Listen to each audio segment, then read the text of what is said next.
Hey guys, what's up? It's Megan, and today I want to go over some more tips for beginner yoga instructors. And today we're going to talk a little bit about being able to read your students. And so generally speaking, there are three types of students.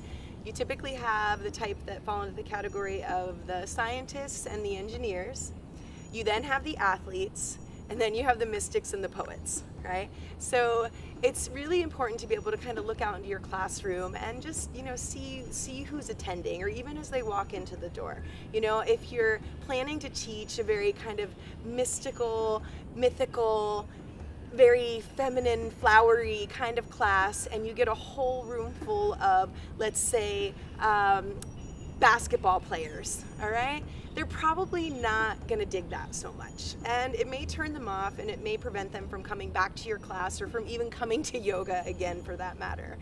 Same thing if you have, a class full of the mystics and the poets, and all you're doing is like athletic, hardcore power yoga class, Like they like a little bit of the softness and the sweetness and some of the just more, maybe a little more gentler, kind of more feminine side of the teachings, right?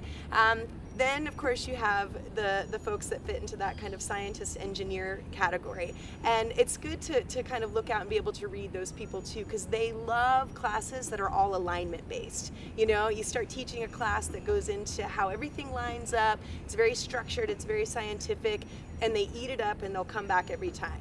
So it's just being able to really kind of reading people is a huge part of being a good yoga teacher, because again, if you serve them up something like that and it's totally not their taste, they're not going to come back. And I've seen it before, and I've been in classes where I've done it, where I go to teach and I'm like, have this class plan and I have everything planned out and this is what I'm going to do, and I can kind of look out and see the response on people's faces, and whether they're enjoying it or they're like, oh God, I'm not coming back here again, So it's just a good practice for us new instructors to be able to look out and just see, who's out there, and know that we have those three types of students, and to teach according to who's attending.